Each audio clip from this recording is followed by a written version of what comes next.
Selamat pagi Bapak Ibu jemaat yang sekalian semua.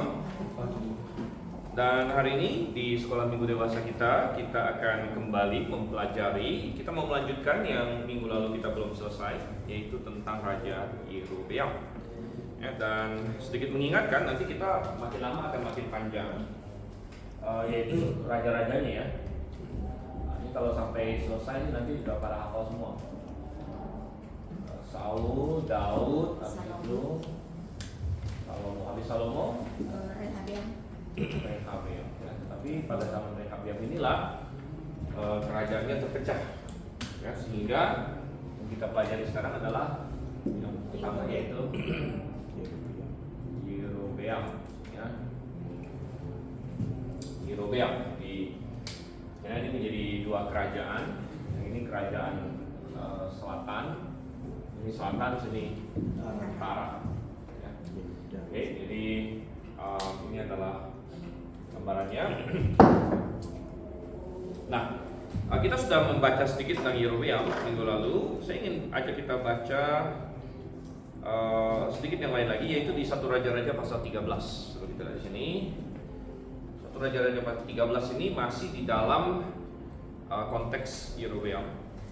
Dan ingat bahwa Yerobeam ternyata setelah dia jadi raja, dia tidak setia sama Tuhan.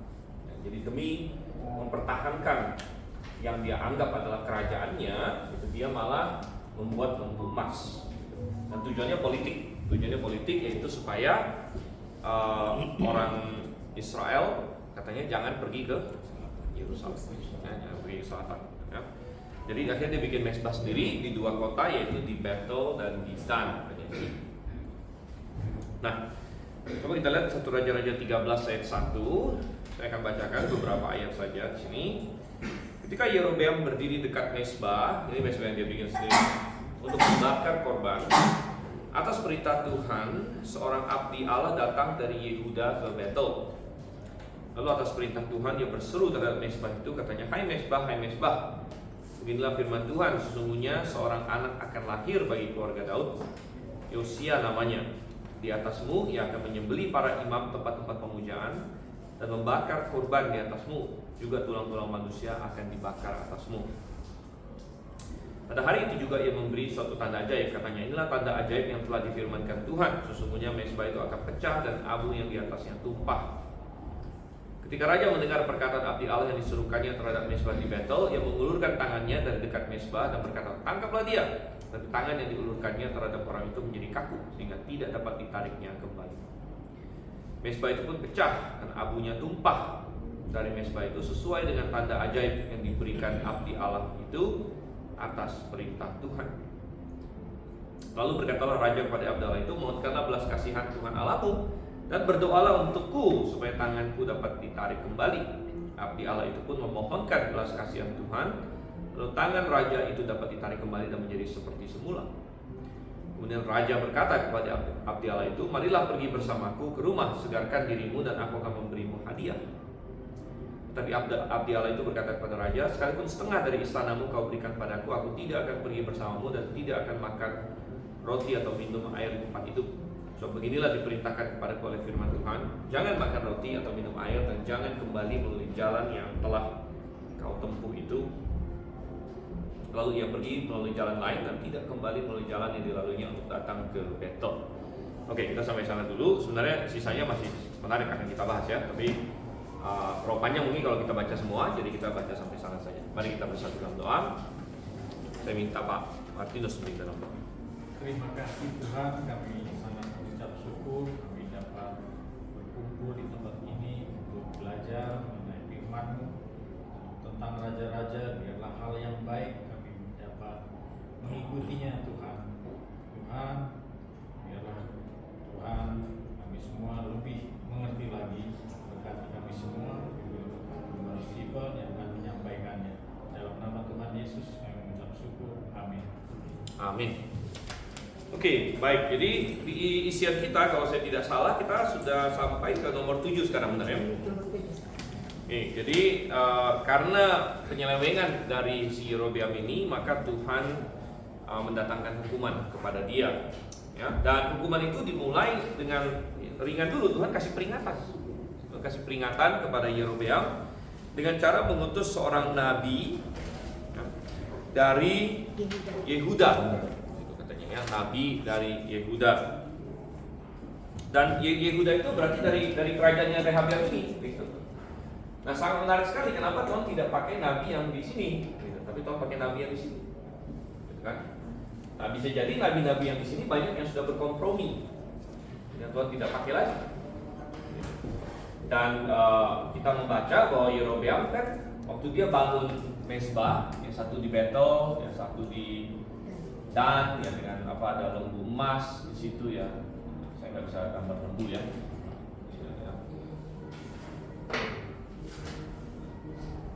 Ada lembu emas di situ.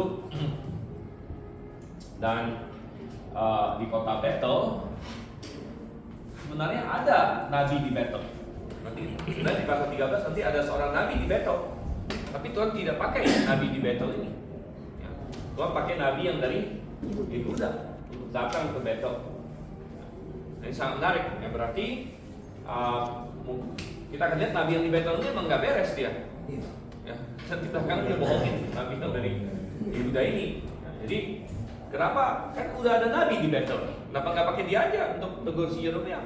Nah, rupanya Tuhan tidak mau pakai nabi yang di Betel ini karena nabi yang di Betel ini sudah tidak lurus jalannya.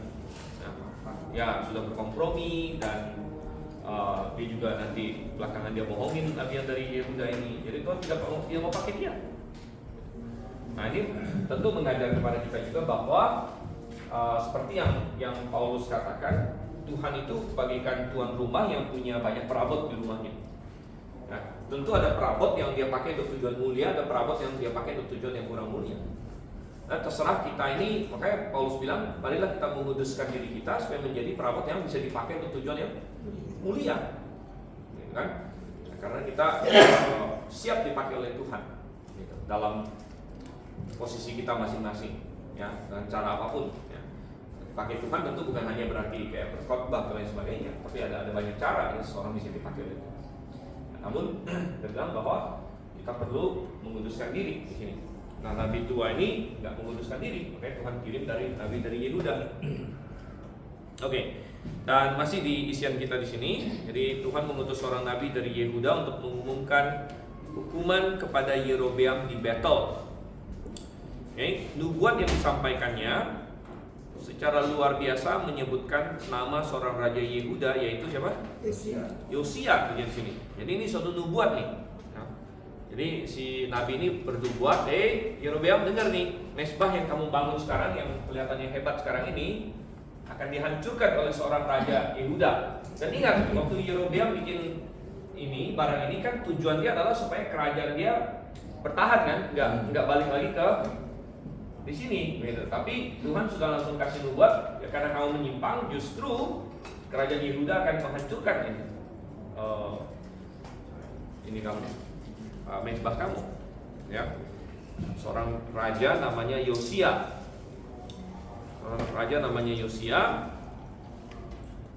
dan luar biasanya adalah Yosia itu hidup sekitar 300 tahun kemudian. Jadi 300 tahun kemudian Tuhan sudah sebut nama seseorang, Raja Yosia akan melakukan ini.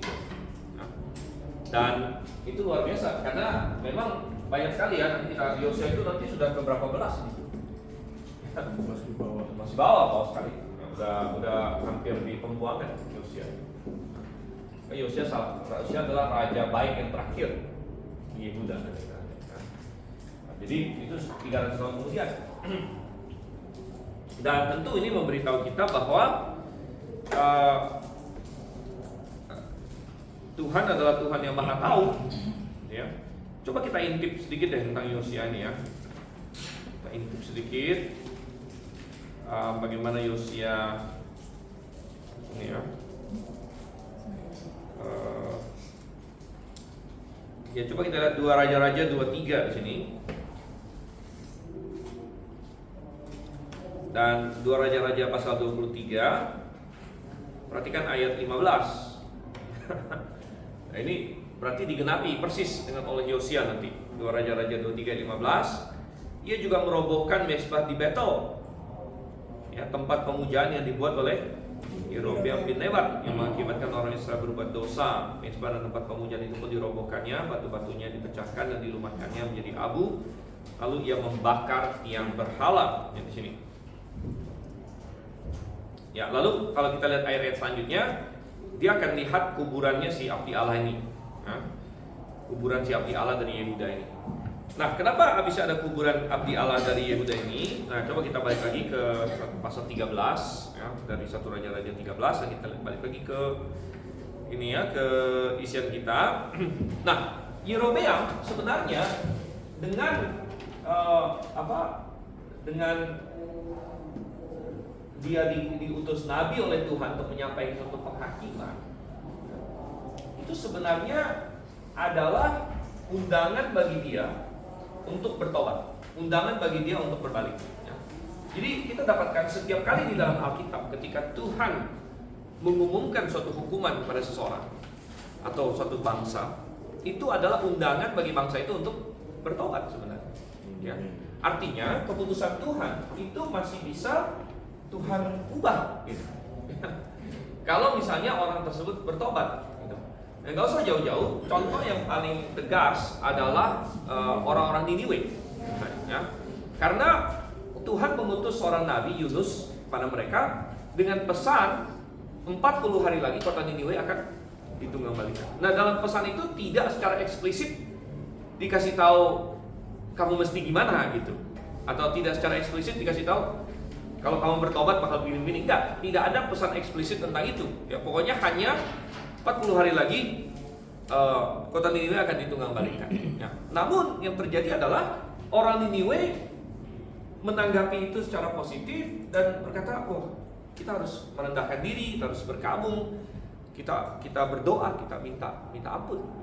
Dan ternyata Tuhan meresponi itu dan kemudian membatalkan untuk menunggangbalikan Niniwe dalam 40 hari itu, gitu ya. Nah, entah memang dibatalkan sama sekali atau ditunda ke generasi yang selanjutnya atau apa, ya itu terserah Tuhan ya. Tapi yang jelas yang 40 hari itu tidak jadi di situ, gitu ya. Nah ini memberitahu kita bahwa kalau Tuhan kasih kita suatu peringatan, penghukuman datang, ini artinya suatu undangan bagi kita untuk bertobat, gitu.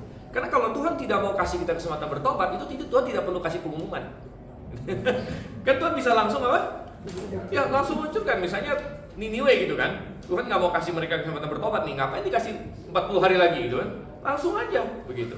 Nah, tapi fakta bahwa Tuhan kasih pengumuman, ya, ini sebenarnya adalah suatu undangan bagi mereka. Oke, saya mau melihat respon kamu, karena kalau kamu tidak berubah, kalau kamu masih dalam posisi seperti ini terus, ini penghakiman yang akan datang. Beda sama Sodom dan Gomora. Ya makanya Sodom dan Gomora kan sudah memang nggak dikasih peringatan lagi orangnya. Gitu, cuma Lot dan istrinya aja yang dan anak-anaknya yang dibawa keluar gitu kan. Ya, kota Lot kan memang Tuhan sudah mau hancurkan begitu. Nah, dan mungkin peringatan sudah pernah dikasih sebelum-sebelumnya yang kita tidak baca gitu kan. Tuhan sudah kasih peringatan yang ditolak oleh mereka mungkin ya sebelum-sebelumnya. Pak, ibaratnya main bola, Pak, kasih kartu kuning dulu. Ya bisa dibilang begitu, ya bisa dibilang begitu. Ya, jadi dan mestinya Yerobeam bertobat, tetapi yang kita baca tadi adalah Yerobeam tidak bertobat. Dia pertama malah marah sama nabi. Nah, jadi itu respon yang sangat sering, yaitu seseorang marah, ya tidak suka dengan pesan kebenaran sehingga marah kepada pembawa pesannya. Nah, makanya orang yang membawakan pesan kebenaran atau pemberita kebenaran kadang-kadang ada resikonya gitu, karena ketika orang tidak mau menerima kebenaran, yang dijadikan sasaran adalah si pemberita kebenaran, kan? Karena dia tidak suka dengan berita kebenarannya, maka pemberitanya yang jadi incaran oleh dia, begitu. Nah, oleh karena itu kita sebagai orang percaya, ya kalau kita beritakan kebenaran, itu resikonya salah satu, gitu kan? Kita sebagai pemberita kebenaran, kita yang diincar, begitu. Nah, jadi Yerobeam waktu itu dia suruh tangkap orang ini karena dia raja, gitu. Tangkap ini, tapi Tuhan intervensi dalam kasus yang satu ini. Katanya tangan raja jadi kaku gitu ya. Ini secara medis saya nggak tahu juga apa yang terjadi. Frozen shoulder. Ya, frozen shoulder kan, tapi nggak tiba-tiba gitu juga ya biasanya. Ya, ini suatu mukjizat apalah gitu ya. Pokoknya tangannya jadi kaku begitu. Dan baru bisa ditarik kembali setelah si abdi Allah ini berdoa bagi si Yerobeam ya. Oke.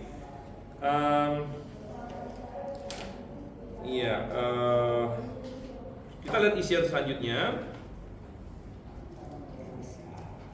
7A sini ya. Episode ini merupakan pelajaran tentang kompromi, nomor 1 ya, pelajaran tentang kompromi. Mana pertama, ada seorang nabi tua di Bethel. Nah, ini yang tadi kita belum baca. Kalau kita masih di 1 Raja-Raja 13 dari ayat 11, selanjutnya kita akan ketemu tentang si nabi tua ini ya. Saya baca sedikit. Seorang nabi tua tinggal di Bethel di ayat 11 ini. Anak-anaknya datang menceritakan kepadanya segala perbuatan dilakukan abdi Allah pada hari itu di Bethel. Perkataan yang disampaikannya kepada raja juga mereka ceritakan kepada ayah mereka. Nah, jadi nabi Bethel ini, nabi tua yang di Bethel ini, Nggak ada nama ya? ya nggak ada nama. Abdi Allah dari Yehuda ini juga nggak dikasih tahu namanya sama kita. Rupanya dia orang yang masih semangat ya, dia seneng nih. Dia seneng melihat ini abdi Allah ini yang dari Yehuda ini begini, tapi dia sendiri tidak punya cukup keberanian untuk melakukan seperti yang dilakukan oleh abdi Allah ini. Gitu. Jadi dia senang dan dia kayak mau undang dia untuk makan. Ya. Nah, saya harap jemaat sekalian tentu sudah pernah baca ya pasal ini karena kita nggak akan baca semuanya. Tapi intinya dia bohongin dia gitu. Dia bohongin dia ya. Atau kita baca beberapa ayat aja deh. Mungkin kita nggak baca semuanya. Kita baca semuanya. Kita baca beberapa. Misalnya ayat 14, kita baca ayat 14. Ia pergi menyusul abdi Allah itu dan mendapatinya sedang duduk di bawah sebuah pohon terbantin. Ia bertanya padanya, "Kaukah abdi Allah yang datang dari Yehuda?" Jawabnya, "Ya, akulah dia." Katanya kepadanya, "Marilah pergi bersamaku ke rumah untuk makan roti." Tapi ia menjawab, "Aku tidak dapat pergi bersamamu dan singgah. Aku juga tidak akan makan roti atau minum air bersamamu di tempat ini. Sebab telah diperintahkan kepadaku oleh firman Tuhan, jangan makan roti atau minum air di sana. Jangan kembali melalui jalan yang telah kau tempuh itu." Lalu kata nabi tua itu padanya, "Aku juga seorang nabi seperti engkau. Atas perintah Tuhan, seorang malaikat berkata padaku, bawalah dia kembali bersamamu ke rumahmu supaya ia makan roti dan minum air." Demikianlah ia berbohong kepadanya. Kemudian orang itu kembali bersama dia lalu makan roti dan minum air di rumahnya. Sementara mereka duduk di depan meja, datanglah firman Tuhan pada nabi yang membawa dia pulang. Ia berseru pada abdi Allah yang datang dari Yehuda, "Beginilah firman Tuhan, karena engkau telah memberontak terhadap titah Tuhan dan tidak memelihara segala perintah yang diberikan padamu oleh Tuhan Allahmu, tetapi kembali dan makan roti serta minum air di tempat ini, padahal ia telah berfirman kepadamu, jangan makan roti atau minum air, maka mayatmu tidak akan masuk ke dalam kubur nenek moyangmu." Ya, jadi Tuhan kasih suatu hukuman kepada nabi. Nah, yang menarik adalah, oke, coba kita lihat sini dulu ya. B ini. B, lalu abdi Allah dari Yehuda ini juga akhirnya berkompromi karena ia tidak mengecek kebenaran yang dia dengar atau mengecek informasi yang dia dengar ya. Dia tidak mengecek informasi yang dia dengar. Dia tidak waspada menguji segala sesuatu. Jadi dia terlalu naif di sini. Terlalu naif. Bayangkan, dia dapat perintah dari Tuhan. Ini yang dia tahu pasti ya. Tuhan kasih perintah sama dia, kamu pergi ke sini, ke Bethel, kasih pesan ini, kemudian pulang, jangan lewat jalan yang sama, jangan tinggal di sana, jangan makan segala macam. Ini yang dia tahu dari Tuhan. Gitu. Lalu dia sedang dalam proses melakukan itu, dia sudah tolak si Yerobeam punya tawaran. Ya, lalu tiba-tiba datang seseorang. Lalu dia bilang, "Ayo makan sama saya." "Oh, nggak boleh kan, Tuhan bilang saya nggak boleh." Terus orang itu mengklaim, "Oh, saya juga nabi kok." Gitu. "Saya juga nabi dan malaikat datang sama saya, kasih tahu saya suruh bawa kamu pulang makan." Lalu dia ikut saja. Gitu. Nah ini gimana ya? Alkitab berkata apa? Ujilah segala sesuatu dan peganglah yang baik. Kenapa dia ngomong, "Saya nggak boleh sama Tuhan ngomong"? Ya gitu loh, kenapa ngomong gitu loh? Itu kan secret buat dia sendiri kan? Hah? Pasti kan diperintah buat dia karena Benar. boleh lewat sini. Benar. Nah di sini ada banyak sekali pelajaran ya, ada banyak sekali pelajaran. Beberapa misalnya, satu yang tadi kita tekankan, kita sebagai manusia tidak boleh terlalu naif. Ya. tidak boleh terlalu naif karena kita harus tahu bahwa di dunia ini ada begitu banyak penyesatan, begitu banyak orang jahat. Ya. Dan ini benar di dunia umum dan benar di dunia rohani gitu. Di dunia umum pun banyak penipu gitu. Ya, banyak penipu. Ya, jadi ya tentu ya seorang anak kalau sambil tumbuh besar ya, kalau dia tadinya dilindungi, dia nggak tahu kan, nanti dia udah agak besar baru ketipu sana ketipu sini, baru oh ya ternyata banyak penipu gitu. Jadi kadang-kadang pelajaran hidup itu Harus ya memahami ya. mahal harganya gitu kan. Udah kena tipu berapa kali baru oh iya ternyata banyak penipu gitu kan. Ya saya juga ada lah pengalaman gitu kan, tipu orang ya, karena kita orang baik dan kita nggak merasa orang bakal tipu kita gitu. Ternyata ditipu-tipu gitu kan. Akhirnya oh iya benar, ternyata dunia ini banyak penipu. Nah kalau itu benar di dunia secara umum, apalagi di dunia rohani gitu ya. Makanya kita Alkitab selalu wanti-wanti bahwa ada jalan di sana orang lurus, ujungnya menuju maut ya. Orang jahat akan bertambah jahat ya, ujilah segala sesuatu dan peganglah yang baik. Juga ada banyak sekali ayat dalam Alkitab yang menyuruh kita untuk berwaspada ya terhadap informasi rohani, informasi seperti Nabi ini bilang, oh saya dengar dari Tuhan begini, oh firman Tuhan begini dan sebagainya. Nah itu kita harus sangat waspada gitu ya. Kemudian prinsip yang kedua adalah bahwa Tuhan tidak mungkin kontradiksi dengan dirinya sendiri. Nah, ini adalah salah satu cara di mana kita bisa menghindari penipuan, begitu. Karena kalau kita ada sesuatu yang kita tahu secara absolut itu pasti benar, itu bisa menjadi jangkar sehingga semua yang lain itu bisa kita tolak atau bisa kita bandingkan dengan ini, gitu kan. Kalau misalnya cocok ya oke, kita masih bisa terima. Kalau tidak cocok kita tidak akan terima, begitu. Nah, jangkar yang absolut ini, ya, kalau bagi si Nabi yang dikirim ini, Abdi Allah ini kan adalah firman Tuhan yang langsung dia terima ini, ya kan? Ini Tuhan langsung ngomong sama dia, entah caranya gimana kita nggak dikasih tahu, apakah mimpi ataukah visi atau apa, kita nggak dikasih tahu. Pokoknya Tuhan ngomong sama dia, kasih dia misi untuk pergi ke Betel untuk ngomong begini-begini, lalu suruh dia pulang segala macam. Ini yang dia tahu pasti dari Tuhan. Nah tiba-tiba ada klaim lagi di sini dari Tuhan juga, klaim dari Tuhan juga yang kontradiksi dengan pesan yang dia yakin absolut benar itu dari Tuhan gitu sebenarnya gitu. Nah ini mestinya membuat suatu alarm gitu. Kalau sama-sama dari Tuhan kenapa kontradiksi gitu kan? Kenapa kontradiksi, kenapa bertentangan gitu, dan tidak ada kayak semacam penjelasan dari Tuhan atau kenapa-kenapanya. Nah ini pasti ada sesuatu yang salah kalau gitu. Nah oleh karena itu kita juga hari ini bagaimana cara kita mengetes segala sesuatu, apakah jangkar yang absolut yang kita miliki yaitu firman Tuhan sebenarnya.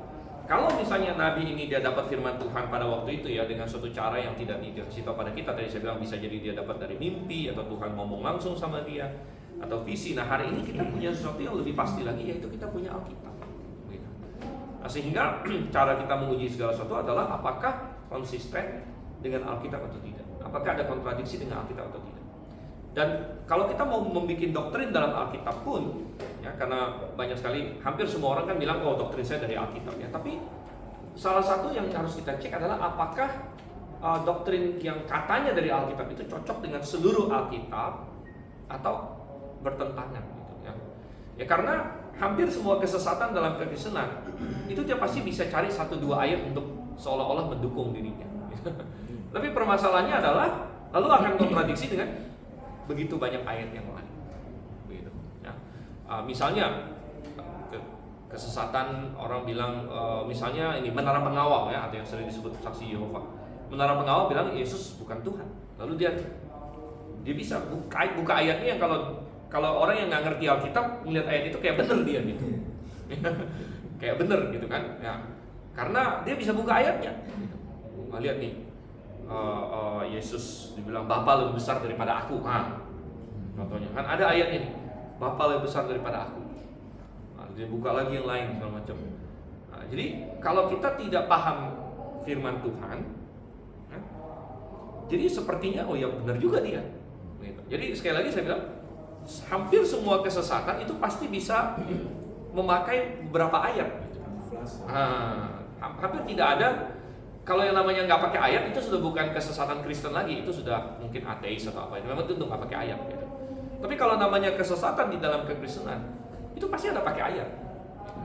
Dia pasti akan bilang, oh lihat nih, firman Tuhan begini, gitu kan. Tetapi kuncinya adalah kita cukup memahami firman Tuhan untuk mengetahui bahwa oh dia salah memakai ayat ini. Dia salah memakai ayat ini karena bertentangan dengan banyak ayat yang lain. Nah, bagaimana untuk bisa tahu itu? Tidak ada jalan pintasnya kecuali kita memang memahami firman Tuhan.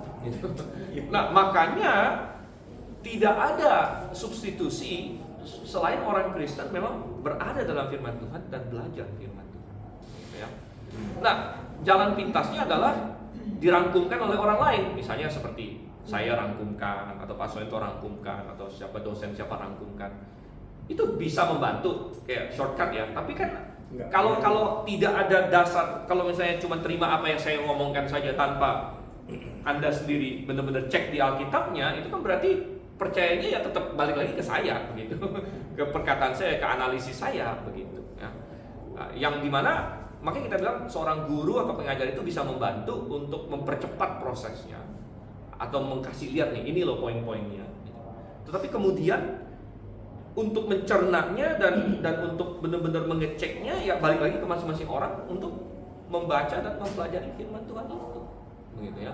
Dimana akhirnya itu menjadi sesuatu yang bukan lagi karena saya percaya ini karena kata si A atau karena gembala saya, karena pendeta saya, karena pengkhotbah saya. Tapi memang, oh ya memang mungkin saya diperkenalkan pada konsep ini oleh dia, tapi kemudian saya sudah cek dan saya sudah pelajari dan memang benar seperti itu, gitu kan. Nah ini adalah suatu proses yang nggak ada jalan pintasnya gitu sebenarnya. Nggak ada jalan pintas. Nah, makanya orang percaya perlu belajar Alkitab ya, rutin gitu ya, setiap. Makanya itu dimulai dengan baca Alkitab tiap hari misalnya, gitu kan. Betapa itu hal yang penting, baca Alkitab tiap hari ya. Dan kalau Anda sudah pernah baca Alkitab, nggak apa-apa, baca lagi. Ya, saya sudah baca Alkitab, saya udah nggak terhitung berapa banyak kali ya, mungkin entah 20-an kali berapa, atau saya udah nggak tahu lah berapa kali gitu ya. Tapi setiap kali saya membacanya, kadang-kadang gini, ada tema tertentu yang lagi kita renungkan gitu pada saat kali ini kita membacanya, jadi kita lebih perhatian kepada poin-poin yang satu ini. Lalu lain kali kita membacanya, ada aspek-aspek lain yang lebih kita perhatikan juga, begitu. Nah, jadi itu semua sangat penting di sini. Nah, jadi itu pelajarannya ya. Satu, ada penyesatan. Nomor dua, intinya Tuhan tidak mungkin kontradiksi dengan dirinya sendiri. Ya. Nomor tiga, kita melihat salah satu bahaya lain atau pelajaran lain yang kita dapat di sini adalah jauh lebih mudah disesatkan oleh orang yang masih setengah benar daripada disesatkan oleh orang yang benar-benar kacau, ya. Karena perhatikan bagaimana si abdi Allah ini dengan gampang menolak Yerobeam, karena dia dalam benak dia Yerobeam ini udah ngaco banget gitu, ya. Ini Yerobeam ini memang udah orang yang ngaco benar. Jadi ketika Yerobeam mencoba untuk meyakinkan dia adalah makanlah tempat saya segala macam, dengan mudah dia berkata no gitu, saya tidak mau. Tapi begitu si nabi tua ini ya, yang sebenarnya orang yang berkompromi dan Tuhan tidak mau pakai dia, tapi masih statusnya nabi dan seolah-olah masih ada hubungan dengan si abdi Allah inilah, masih teman sejawat lah istilahnya begitu kan. Jauh lebih sulit bagi dia untuk berkata tidak kepada dia. Nah, pelajarannya adalah bahwa gini, iblis itu menebarkan banyak sekali kesesatan untuk berbagai jenis orang, gitu ya. Jadi kayak istilahnya untuk tiap-tiap jenis orang dia punya racunnya masing-masing lah, begitu ya. Dia punya racun masing-masing untuk tiap-tiap jenis orang. Ada orang yang disesatkan oleh tipe-tipe Yerobeam, gitu kan. Orang yang memang udah nggak kenal Tuhan sama sekali, gitu. Gampang dia disesatkan oleh Yerobeam dunia ini. Tetapi artinya begini, iblis juga masuk dengan hal-hal yang kayak setengah benar gitu, ya, setengah benar tapi salah sebenarnya, gitu ya. Dan yang seperti ini yang sebenarnya lebih sulit dihadapi gitu daripada yang Misalnya kalau kita menghadapi orang yang bilang, oh Tuhan itu nggak ada, gitu. Ya kita bilang, ini saya nggak mau dengerin lagi lah, gitu kan. Ini udah pasti error, begitu, atau lain sebagainya, gitu kan. Pokoknya yang sudah jelas-jelas ngaco lah, gitu. Nah ini mungkin kita gampang nolaknya, begitu. Tetapi permasalahannya adalah ketika sesuatu yang sepertinya ya masih banyak bagusnya, gitu. Masih banyak bagusnya kok, masih lumayan kok, begitu ya. Nah, tetapi di dalamnya sebenarnya ada kesalahan-kesalahan juga di situ. Di dalamnya ada bahaya-bahayanya juga. Nah, di sini yang harus kita berhati-hati, di mana kita harus mungkin dia datang dalam nama Tuhan, gitu kan? Ya nggak usah jauh-jauh. Misalnya gerakan karismatik misalnya, ya gerakan karismatik. Gerakan karismatik kan, tapi lewat gerakan karismatik ini loh, gereja jadi ada loh di mana-mana.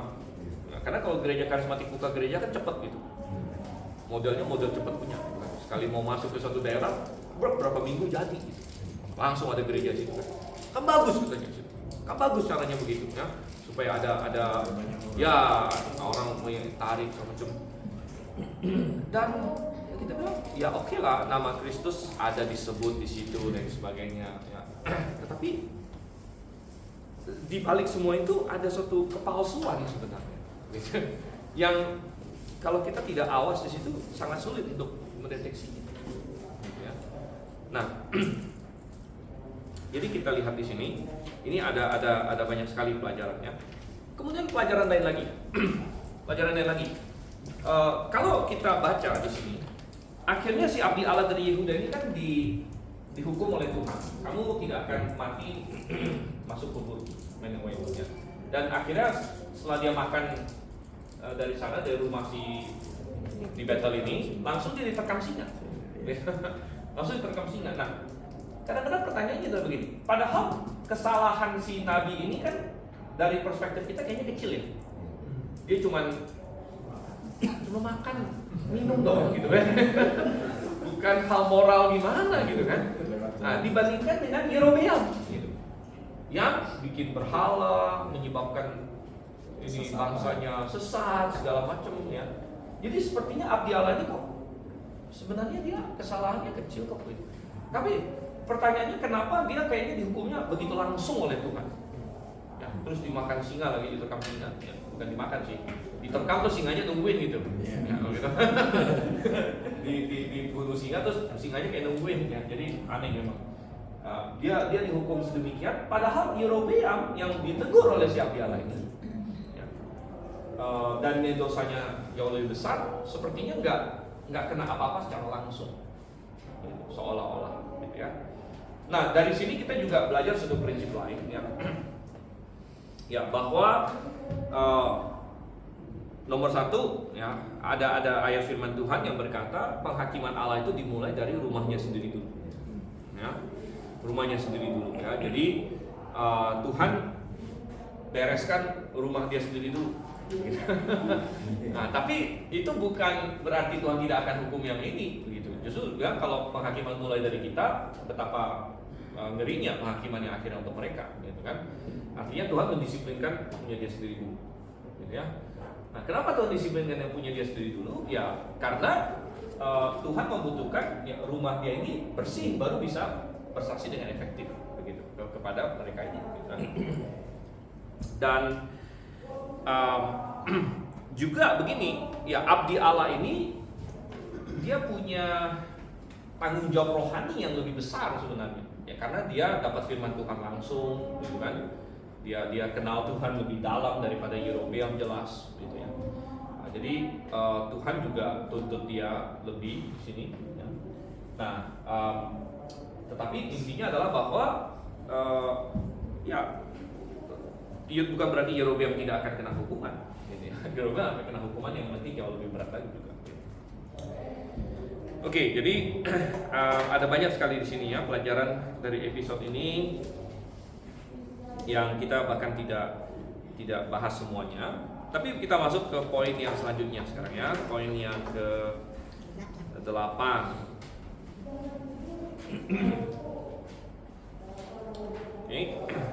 Dan di poin 8 sini Tuhan mulai menghukum Yerobeam dengan mematikan anaknya. Ini ya, mematikan anaknya itu tercatat di 1 Raja 14, anaknya sakit. Ya. Nah, ketika anaknya sakit, lalu Yerobeam suruh istrinya menyamar mencari Nabi Ahia. Nah, menarik sekali ya. Dia suruh istrinya nyamar cari Nabi Ahia. Kenapa dia perlu menyamar? Kan? Kenapa dia perlu menyamar? Apakah ini ya? Nah, mungkin dia menyamar itu dia nggak mau ada orang tahu dia mencari Tuhan, karena dia sudah jor-joran menyatakan Tuhan itu yang ini gitu kan, Lebu Mas ini. Tapi kenapa anaknya nggak sembuh-sembuh? Akhirnya mau cari Tuhan yang benar gitu, ke Nabi Ahia gitu. Tapi kalau ketahuan orang, wah ini kenapa ini kan Yerobeam tidak pakai yang ini gitu. Nah, ini mengingatkan saya, ini kisah nyata yang mungkin saya pernah share sedikit juga. Saya punya seorang saudara yang dulu pernah berpacaran dengan seorang anak tokoh besar, jadi karismatik, gitu ya. Tokoh besar karismatik. Jadi lucunya kan waktu itu udah banyak tahun yang lalu sih, ya. Sosial media juga baru mulai segala macam. Jadi suatu ketika mamanya pacarnya ini sakit gitu, berobat ke mana, ke Singapura atau apa gitu masalah. Terus dia update gitu di statusnya. Gitu. Terus dimarahin dia sama ini pacarnya sama keluarga ini gitu ya. Karena apa? Rupanya tidak boleh sampai ketahuan bahwa kalau keluarga mereka itu ada yang berobat ke rumah sakit, gitu ya. Ya, karena kenapa? Karena kan klaim mereka kan sembuh gitu. Klaim mereka itu disembuhkan dengan puasa dan mukjizat segala macam, ya.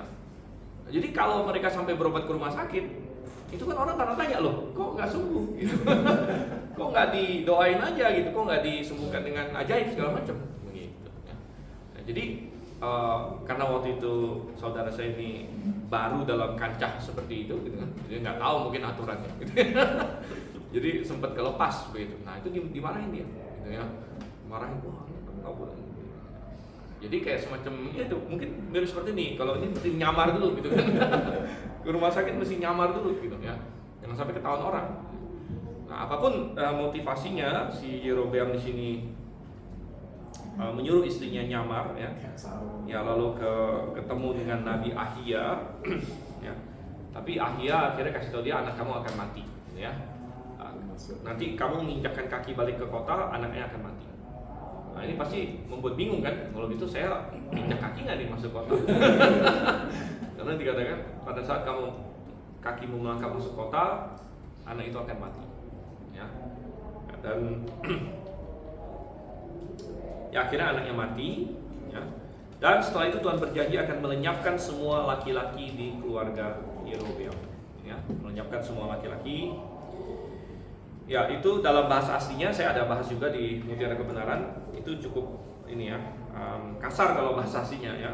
Aku akan melenyapkan semua orang yang kencing pada dinding gitu, istilahnya gitu ya. kencing pada dinding itu maksudnya laki-laki gitu ya. Jadi oke, dan memang itu nanti kita akan lihat terlaksana pada zaman anaknya ini ya. Oke, jadi kesimpulan di poin 9 kita, Yerobeam memerintah selama berapa tahun? Masih ingat? 22 ya. 22 tahun. Dan pada kesimpulan akhir dia memiliki kesempatan untuk menjadi raja yang baik ya. Dia memiliki kesempatan menjadi raja yang baik, yang kokoh. Bahkan Tuhan, intinya adalah Tuhan pernah berjanji pada dia bahwa saya akan membuat kamu seperti Daud, Bang. Ya. Bayangkan, janji yang luar biasa. Berapa banyak di antara kita yang kalau misalnya Tuhan bilang hari ini saya akan sertai kamu seperti aku menyertai Daud.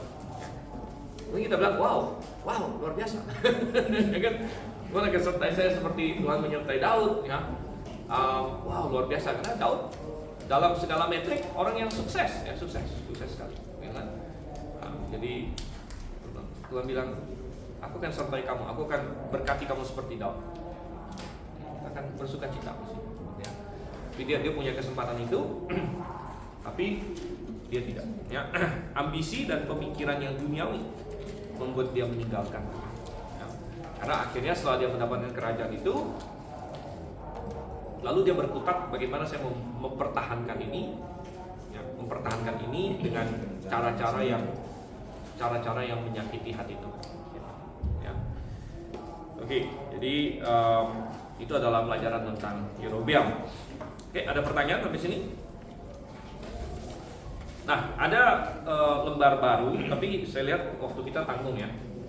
Kita akan masuk ke Abia nanti di minggu depan, kalau begitu. Ya, minggu depan saya masih ada di sini. Nabi tua itu masuk surga nggak ya? Hah? Nabi tua ini? Iya. Ya, kita nggak tahu ya. Nabi tua ini maksudnya. Ya lebih nurut orang Majus ya. Nggak boleh kembali ke Iya. ya Herodes. Nabi tua nih ya. Mak, Ya. ini saudara bapak itu seperti kasus yang di Kelapa Gading, Pak. Gitu ya. Yang udah meninggal. Saya dengerin aja, Pak. Bohong ini. Nah, kayak di Kupang dibohongin, dia bukan sendiri. Tapi anaknya sakit bawa ke Amerika. Waduh. Yang di Kelapa Gading ya Pak ya. Tiberias. Meninggal ya? Ya. Tiberias. Bukan. Bukan. Bukan. Ada banyak sih di Kelapa Gading soalnya. Yang buatannya gagal, Pak. Ya. Oke, kita tutup dalam doa ya. Iya. Minta Pak Dio minta doa. Kita berdoa.